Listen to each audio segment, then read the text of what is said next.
If you want to grow your wealth in 2025, then this is the episode for you because we're unpacking the ETFs and stocks that are on our watch list this year. Welcome to Get Started Investing, a podcast where we unpack everything that you need to know to start or grow your investing journey. My name is Bryce, and as always, I'm joined by my equity buddy, Ren. How are you going? I'm good, Bryce. Very excited for this episode. I'm loving this series that we're doing, how to set up 2025 to make it your most financially successful yet. Over the last couple of episodes, we've covered not some of the boring parts of finance, but some of the foundations, the financial health checklist, getting your emergency fund, getting your insurance sorted, stuff like that.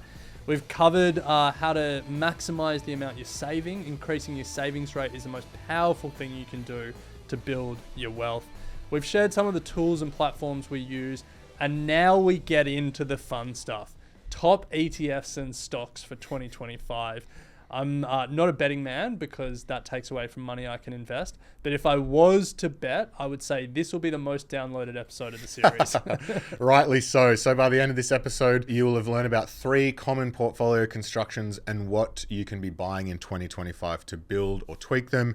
You'll hear some of the key stocks that are on our watch list this year and learn about what other people on the journey are adding to their portfolios in 2025. So let's start at the top, Ren. What to buy when it comes to ETFs? What to buy? Jeez. Yeah. Well, there's almost 400 ETFs listed in Australia at the moment. So you can't buy them all. You can't research them all even. And I think the thing that we've learned over this journey is you don't even need a lot of them. One ETF can be enough. Yeah. And so the way that we want to navigate this part of the episode is, what are the ETFs based on your investment style and your investment style, I guess, how you want to set up your portfolio. So we've got sort of 3 main portfolio constructions. The first one is the one ETF portfolio, because there are ETFs that take the work away from you and do it themselves, and you'll just buy one ETF, and then within that ETF, the fund manager or the product issuer will get you different asset classes, different geographies, and everything you need. So if you just want to buy one thing, set and forget, move on with your life, where are you looking? There's 2 key ones that are very popular. The first is BetaShares Diversified All Growth ETF. The ticker is DHHF. And the second is Vanguard's Diversified High Growth ETF, VDHG. Now, those are 2 very popular ones, but I think they would take second and third place on the Bryce Lesky podium. Yeah. What would take number 1? I think GHHF would take number 1, which is a leveraged version of BetaShares Diversified All Growth. The ticker, as I said, is GHHF. It's the Wealth Builder geared exposure. Yes. So it gives you a little bit, 30 to 40% boost. On the upside and the downside. On the upside and the downside, yes. Now, we have done an episode on it. If you just search in your feed, it'll come up for a bit more information on that, but certainly want to keep an eye on. So that's the first portfolio construction. Just buy one thing, hopefully set up a regular automated dollar cost averaging throughout the year, but you can buy one thing knowing that you're globally diversified, that it will get rebalanced every quarter, and it is truly like bottom drawer, set and forget style investing. Yeah. What about the second portfolio construction, which is quite popular really around the world, which is you buy an ETF for your home country. So for us, you buy an Australian ETF, and then you buy a global ETF alongside it. So the Australia plus global. So on the Australian side of things, there are 3 big ones. There's one from iShares, which is IOZ. There's one from Vanguard, which is VAS, and then there's one from BetaShares, which is A200. Now, those were all the tickers. They all kind of do the same thing. VAS is top 300. The other 2 are top 200. You're technically not allowed to say they're all the same. No. But because Vanguard has 300, A200 actually follows a different index to IOZ. Yeah. Their fees are like 1 or 2 basis points beside each other. So we can't say they're the same, but what we will say is you're going to get virtually the same performance. Yeah. And you can't go wrong with any of them. So those are the Australian options. Then if you want to plug on the global exposure, a very popular one is VGS, which is Vanguard's MSCI Index International Shares ETF, giving you global exposure. And so people often pair the two of them together. Yeah, there's a couple of ex-Australia ETFs that you'll sort of see paired with an Australian exposure. So iShares have a couple. They're not pure index products. There's IQLT, which is World Ex-Australia Quality ETF. And then iShares also have one, which is a MSCI World Ex-Australia ESG screened ETF, and that is IHWL. So there's a couple where like you get Australia and then the rest of the world. But I think VGS, the one that you mentioned, is, I would hazard a guess, is the most popular to That's pair. the main two, yeah. To pair with an Australian ETF. Yes, sounds like we're talking about wines and food here, but yes. And then finally, you can construct portfolios with country or region weightings. And so this is kind of how Ren and I do it, but this is where you find specific ETFs for specific countries and regions. So for example, if you're looking to get US exposure, iShares have one called IVV. It's the iShares Core S&P 500 ETF, top 500 companies over in the US. You can then put that with Asian exposure, for example, VAE, which is Vanguard's Asia ex-Japan. And then finally, there's Europe as well. There's VEQ, which is Vanguard's Europe shares. iShares also have one, IEU. So you can put those three together and then also include one from Australia, and you're getting a pretty well-diversified global exposure. Yeah. All right, so the ETFs we've spoken about there are mainly market cap weighted index ETFs. Now, there's a bit of jargon there, but all that means is they're trying to reflect the whole market. So they take all the major companies in a market, will rank them from largest to smallest, and then that's what they'll put in the ETF. The biggest companies are the biggest holdings in the ETF, and down the list it goes. They're not making decisions about good company, bad company, growing company, falling company, anything like that. And the reason that they're the building blocks and the biggest ETFs in most people's portfolios is because you just want to have overall market exposure.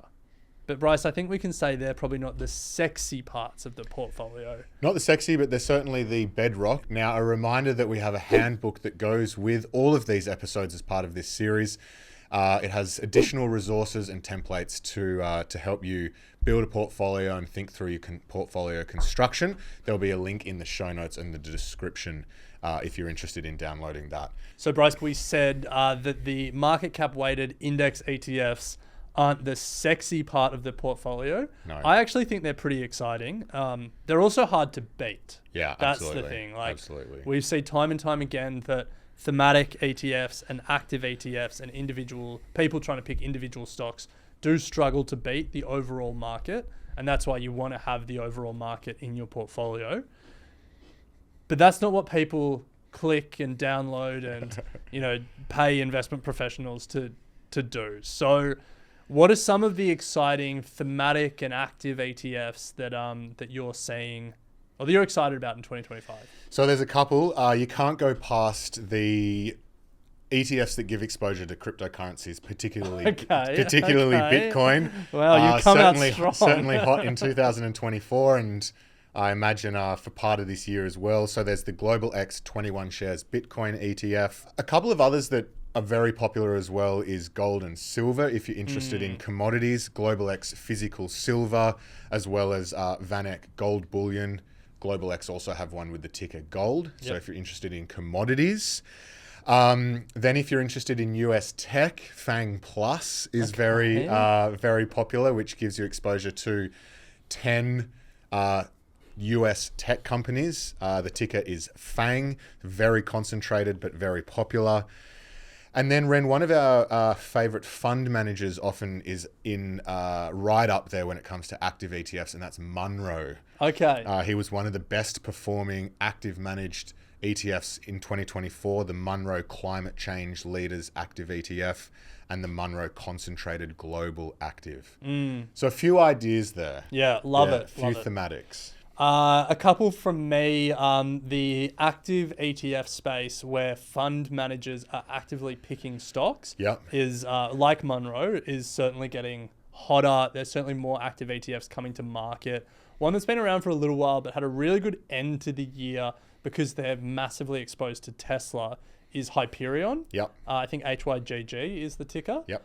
And then there's some nice active ETFs coming to market from big fund managers like Fidelity. Yes. So if you want exposure to India, to Asia generally, to global small caps, Fidelity have a product range that has come to market. I think a really big thematic last year in 2024 that I think will carry over to 2025 is investing for income. Yes. And a lot of Australian investors will say, where can I get high yield? Where can I get income? And they'll go to the Vanguard Australian Shares High Yield ETF VHY. There's nothing wrong with that ETF, but I just don't think it's the best way to get income. I think some of the complex ETFs that use derivatives, they're more risky, but I think there's some interesting income plays coming to market there. JP Morgan have the largest income ETF in the world, JEPI, J-E-P-I. They've listed that in Australia. It's also listed in the US. But probably the one that gets me excited, if this is about what's exciting, is JPEQ, J-P-E-Q, which has that income strategy for the NASDAQ. Yes. Yeah, so there's a couple for me that I think are interesting. Love it. Well, plenty of options there for you to have a look at in a little bit more detail. But to close out, Ren, we then want to bring it down another level and talk about individual stocks that we're keeping an eye on or that might already be part of our portfolio. Yeah, and I think the way to make it your best financial year yet is to maximize your savings rate and then invest that in the overall market. You don't need to do anything more than that. No. But we enjoy it. You can try and beat the market. We certainly have at times beaten the market and at other times not beaten the market. Yes. And so these are things that you can do, but we should be clear that they're optional. Absolutely optional. And what we're going to go through now takes more time and resources than investing in those index core ETFs that we spoke about. So with that caveat, what stocks are exciting you? And these aren't stocks that you're necessarily buying, but it's just like ones that you're watching. Yes. Yeah. Look, over on Equity Mates Investing podcast, last year we did a few stocks that were beaten down with Mr. Beat Up. So it'll be interesting to see if some of them come back to life this year. Notably, those in the luxury goods sector, LVMH is one that comes to mind. If it was beaten down last year. So if the China story can turn around, then LVMH might be one. A couple of other luxury ones that have really been beaten down. Kering, Estee Lauder's down like 80%. Burberry's down almost 80%. Yeah. All exposed to China. So, yeah. Big opportunities there. Potentially. Potentially. Always interested in the lithium space has taken an absolute beating. The sector's taken an absolute beating over the last 12 months or so. But there are some Australian listed companies, Wildcat and Mineral Resources, that if the lithium price starts to turn, they're going to be in the box seat to make the most of that. What about you? Anything on your list? Yeah, I mean, to be honest, my watch list is always much longer than the money I have to invest. Yeah. But I think sometimes we try and be too smart by a half when it comes to investing. And if you look back over the past 2 years, the best investing opportunity was staring us right in the face. It had been staring us in the face for about 2 decades, and yet some people still missed it. Big tech. Yeah. Like big tech just, this isn't hype. Like big tech have massively grown their profits over the past 2 years, and the share prices followed profits. Yeah. The past 2 years, Nvidia's almost 10-bagged, Meta's up 400%, Amazon's more than doubled, Google's almost doubled, Microsoft's almost doubled in the past 2 years. Yeah, that's 2022. crazy. We all knew about these companies in 2022. Yeah. So I think those are ones that you certainly want to be paying attention to. I think there's on the turnaround theme and the China story. The big Australian miners all got massively beaten down last year. BHP was down more than 20%. Fortescue was down more than 30%. Rio was down about 15%. So they're certainly going to be ones to watch. They're going to be tied to the China story. If Chinese demand picks up, the miners will do well. So that's one to watch. But a final one from me, there's a lot of hype around growth outside of Australia. There's this theory that Australia is boring and we're full of banks and miners and you need to go to America to get interesting growth opportunities. Well, I thumb my nose at that. Is that the saying? No idea.